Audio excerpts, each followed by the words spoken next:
Saudara, balapan motor yang diberi nama Lantang Banyia Street Race ini digelar di kawasan Center Point of Indonesia.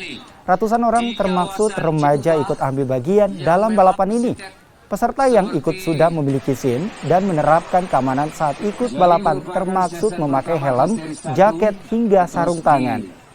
Peserta dilarang menggunakan knalpot modifikasi. Lantang Banyia sendiri merupakan bahasa Makassar yang berarti tengah malam. Balapan ini sengaja digelar untuk menekan banyaknya aksi balapan liar yang kerap meresahkan warga. Menggunakan motor Matic 150 cc. Kita lihat sini. Wow. Cukup cepat. Ya, kelihatannya tahunan, tapi kita lihat nanti sampai besok malam. Tapi saya yakin ini pasti masyarakat ini tangkap ini menjadi suatu arena yang sangat bernilai, saya kira, daripada jalan-jalan tawuran tidak jelas. Lebih bagus di sini.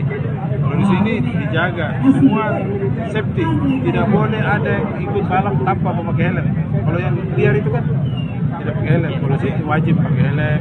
Kemudian disiapkan yang punya arena, ada ban-ban di situ. Jadi saya kira ini baik sekali.